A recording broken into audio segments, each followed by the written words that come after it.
everyone, and welcome to Heartbeat Alaska Native News, Native Information. I'm Jeannie Green. Thank you so very much for joining us. On today's program, we travel across the state of Alaska once again, but this time we do it via trails. For centuries, our ancestors lived off the land, gathered berries, hunted the game, and fished the fish. Today, we lead you on a trail of stories, a trail that generations lived by.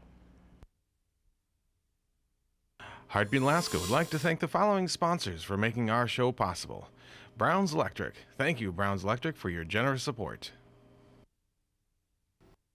Heartbeat Alaska is also brought to you by Frontier Flying Service. Thank you, Frontier, for getting Heartbeat Alaska airborne. Heartbeat Alaska is made possible by Kupik Carlisle Transportation, your full-service transportation and logistics company.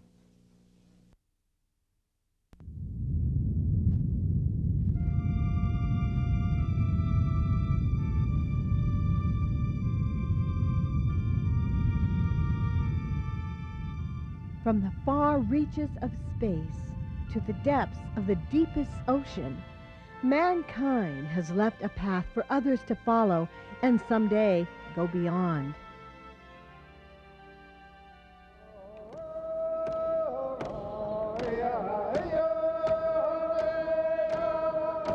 For the indigenous people of Alaska, it is a path still walked today.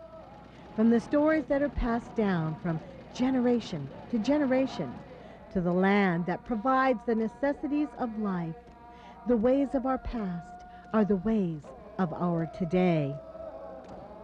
We are as connected to our history as we are to our land, a land that holds the stories of where we came from, a land that holds the stories of where we are going.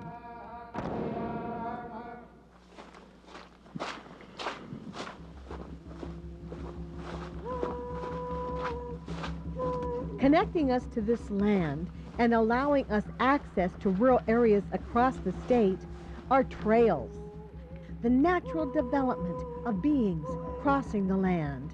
They mark our passing and guide our way for the future.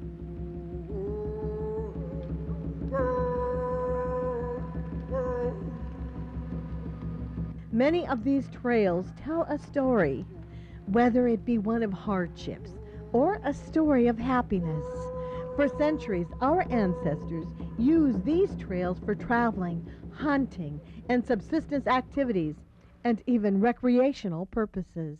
Indigenous people were existing in Nunivak Island, and before the Western culture came to Nunivak Island, Nunivak Island was populated all along the coast. And since we're Eskimos, if you will, we live off both land and sea food, sea mammals, land animals, plant and vegetables and birds. So therefore we were nomads, if you will. And to migrate with the animals to the other side of the island, the native people of Nunivak Island used trails. It's these trails that interwove the people of the area with the land, waters, and wildlife. Today, Nunivak Island is a national wildlife refuge and home to the Chupik people of Mukoyak. Marvin Kiokun is the land planner for the NEMA Corporation, which stands for Nunivak Island, Mukoyak, Alaska. Marvin is currently working on a plan to put all of the island trails on GPS, or Global Positioning System, to allow visitors and locals to traverse the trails year-round in all weather conditions. Marvin has seen the changes over the years and recalls a time of not so long ago. Walking was the main source from going from point A to point B. But now that we have boats, outboard motors, and of course ATV, all-terrain vehicles, bipedal walking is replaced by ATV. So in using those traditional trails, rather than walking, we use ATV now. But in doing so, it destroys the fragile tundra, and it takes some time to have the tundra regrow.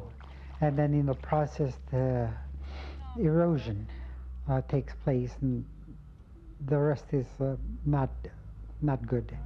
When it's destroyed, meaning the topsoil is destroyed along with the plant, my experience is using the ATV trail, and sometimes you have to go around the old trail, which is impassable because it's already destroyed.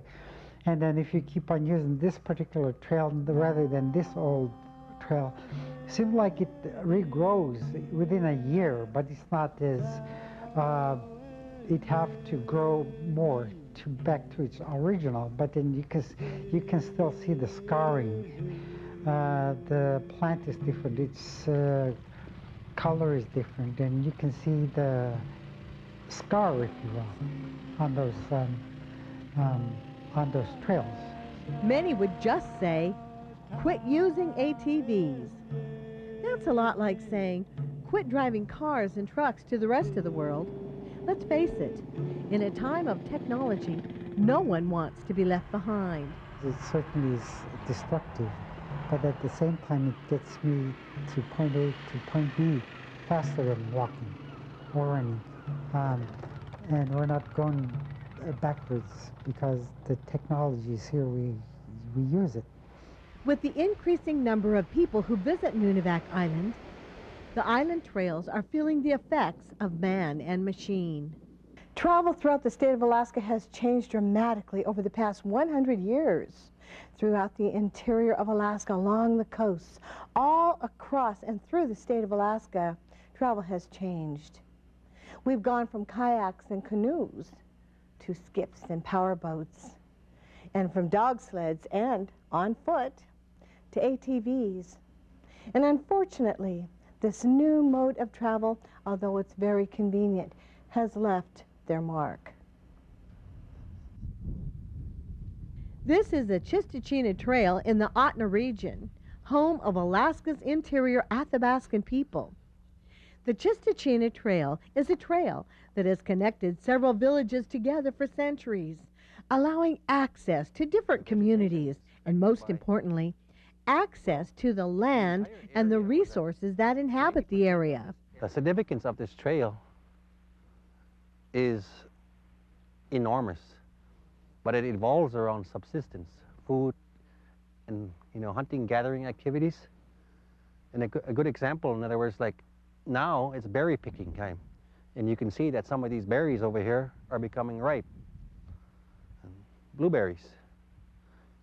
Within about a week or so, they'll be ready for harvest or picking. Blueberry pie on the way.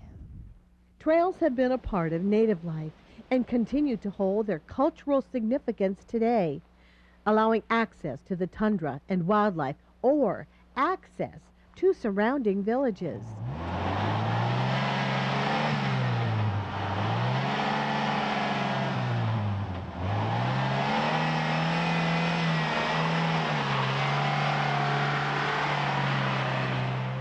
Today, however, we are faced with a situation that demands attention. This, with these marks on it, is a result of a tracked vehicle. This here is a result of ATV. This here is possibly the result of a 4x truck. Today, the trail is impassable in many sections due to excessive overuse. Because of all-terrain vehicles and tracked vehicles, our trails across the state are becoming hazardous, unattractive, and in many cases, unusable. This here is a good example of what I mean by the public making use of other routes of the trail. For instance, this may be the specific trail that you're supposed to travel on. But because the public can't get around this swamp here, they instead make a new route to get around that.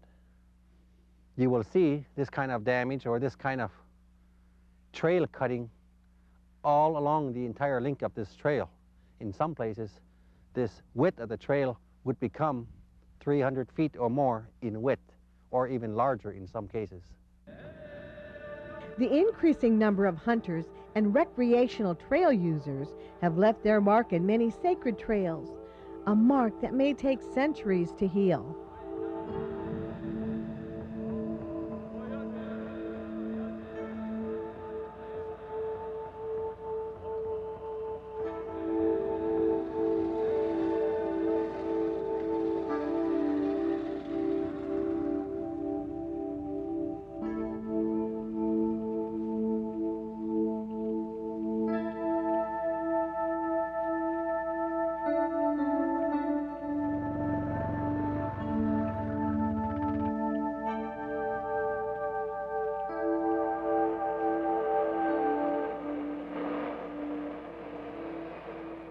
For the native people of rural Alaska, ATVs have become the vehicle of choice.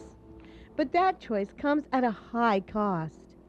In Unalakleet, all-terrain vehicles are used year-round to help make life in the village a great deal easier.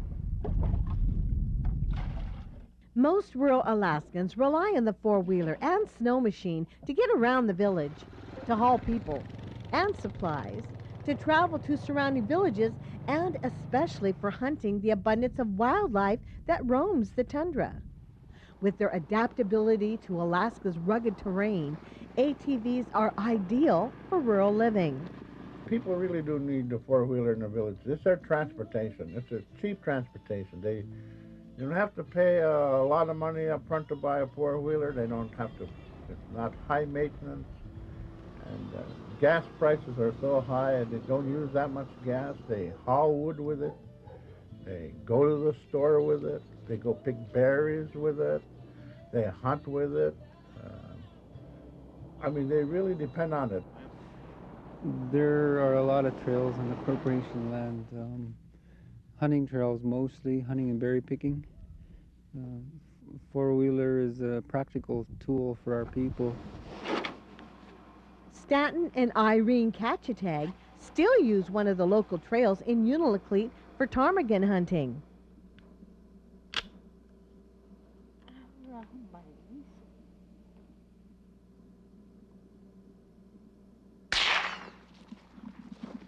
Here in Unalakleet, Alaska, trails are as important to the people as the ATVs that ride on those trails. For it was the black bear trails that local hunters would follow to catch their prey.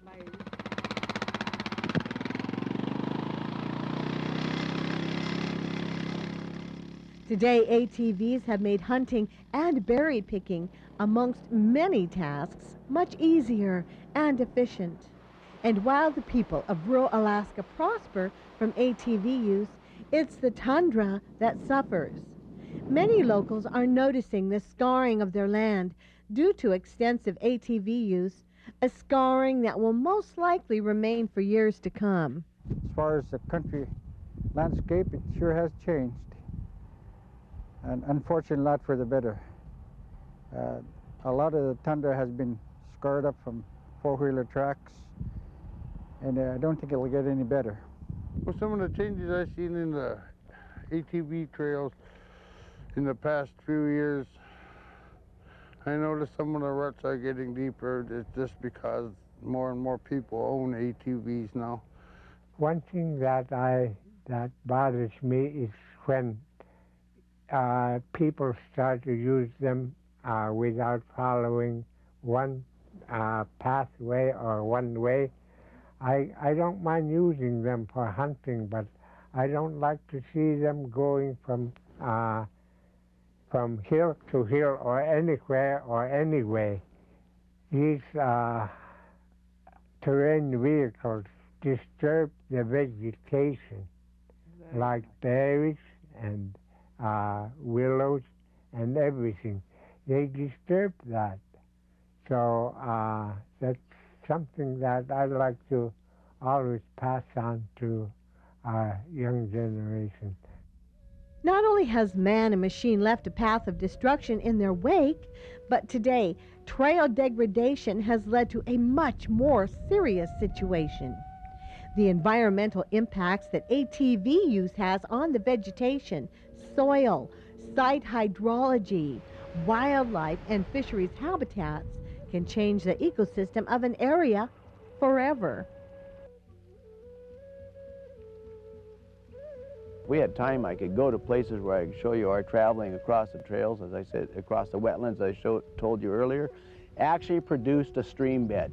The stream beds now flow right down the four-wheeler trails. And the reason that we chose that area to drive through with a four-wheeler to begin with, because it was the drier margin area. Now it's the stream bed, and it's causing serious erosion over on the Fox Creek side there. You know, you can't even get through there anymore because of it, actually. Involuntarily now. In Homer, Alaska, the effects of ATV use on the tundra can easily be seen, especially upon the wetlands in the area. So this is the consequence of these trails, and in really wet conditions that we still have here, residual wetness, is they'll just eat you up. So it's a real inconvenience to the riders. There's kind of a misconception that people want to find these and that's their objectives, but after you've pushed your machine out of a couple holes like this, you've had enough for the day. Kevin Meyer is a surface protection specialist with the National Park Service, Rivers, Trails, and Conservation Assistance Program. Through research and technology, the National Park Service, working with a variety of organizations and concerned individuals, has come up with long-term solutions to a growing concern. This is a typical wetland opening that connects the trailhead to Caribou Lake. It's about 7 miles of terrain that looks just like this. The cotton grass that we see tufted out here is an indication of a very aquatic or wet environment. It's wide open terrain that in the wintertime it makes perfect passage for snow machines.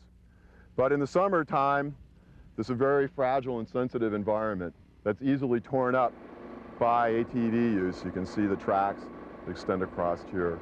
And it's not unusual, especially during hunting season, to have the entire surface to have been trafficked by ATV users.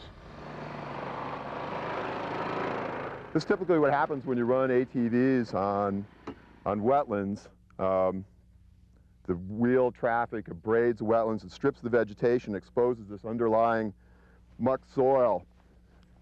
And it doesn't take very long before we've got an area that won't support the ATV use.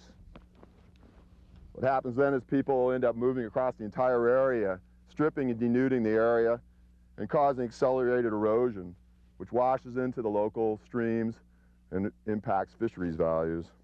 So we've been experimenting with these two materials. One, this is geoblock. It's a meter-long material by a half a meter long material. It's made of recycled high-density polyethylene plastic, and has a 40% opening. It's 2 inches thick and has excellent weight transference characteristics. And we bind the individual panels together, and that becomes the wear surface. You can also see how the vegetation is regenerating up through it. The other material that we've been experimenting with is called SolGrid.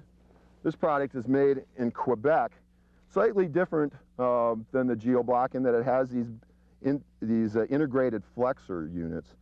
And that gives us some advantages in thermal expansion, and it also allows it to drape a little more naturally across the landscape. And the idea is to set this on top so that the tires from the vehicles aren't turning up and creating more mud holes. And with the weight transfer that occurs on this, they spread their weight out. They have much less impact on the ground. Exactly. And they'll be less likely, if they can travel on this, they'll be less likely to try to avoid a bog or a mud hole.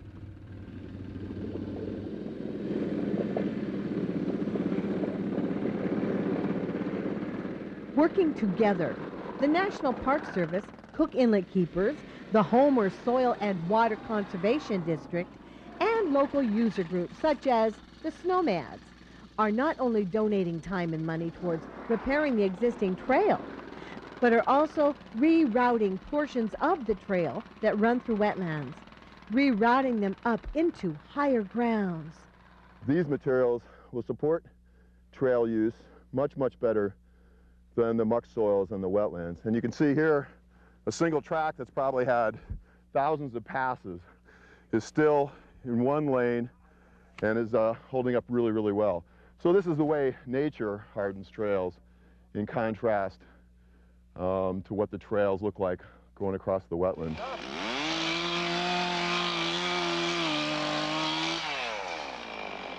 These volunteers are clearing a path that will soon become the main trail to the popular Caribou Lake.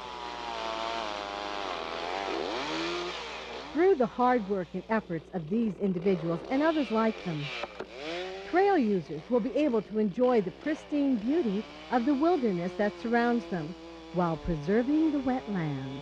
All this is dead beetle kill trees that I drug out here with the four-wheeler and put in place. Local resident John Coila has taken matters into his own hands.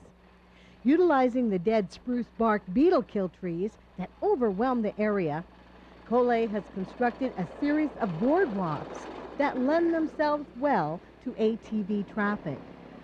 Not only are these boardwalks cheaper than the synthetic geoblock, but by clearing these dead spruce trees, Coila is essentially removing a fuel source should a forest fire occur. No matter what method is used for hardening different surfaces, it all means a lot of hard work.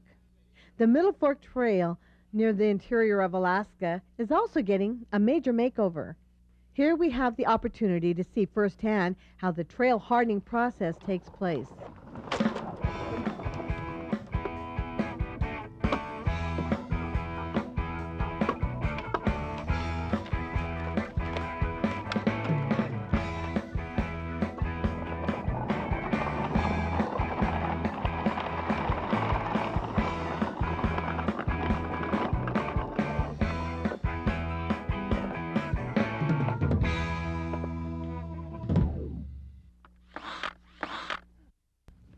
Specialists agree that hardening these trails will protect the soil for 30 to 50 years, allowing for new vegetation to grow and wildlife and fisheries habitats to prosper, provided we all do our part to take care of our trails and preserve the paths that history has taken.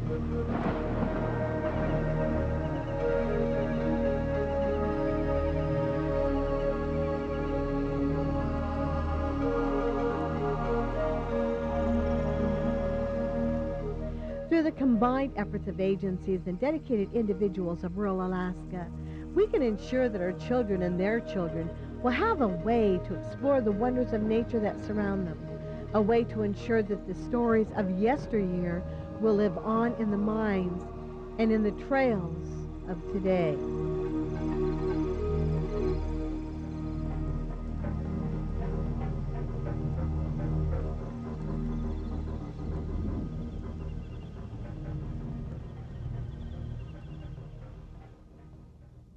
Wasn't this a great program? Now, if you want more information on managing some of these trails that have been degraded, the National Park Service has put out this fabulous book called Managing Degraded Off-Highway Vehicle Trails in Wet, Unstable, and Sensitive Environments. To get a copy of this program, simply call the number on the screen. I want to thank every one of you for joining us for Heartbeat Alaska. Join us again next week. God bless every single one of you, and we'll see you then. It's Heartbeat Alaska. It's Heartbeat Alaska. You can hear it from Sitka to Barrow. Gather around for Jeannie's show. It's the Aleut, the Indian, and the Eskimo. I can hear it like the running of a caribou. Feel it when I'm running in my snowshoes.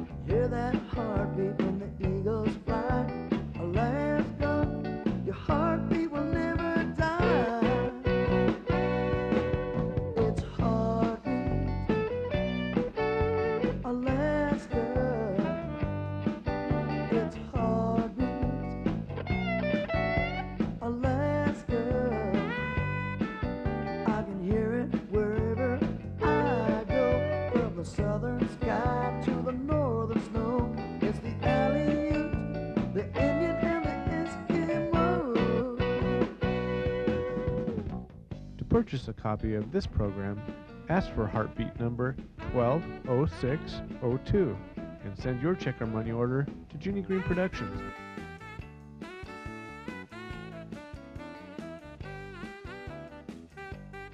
Or give us a call at 907-563-7440.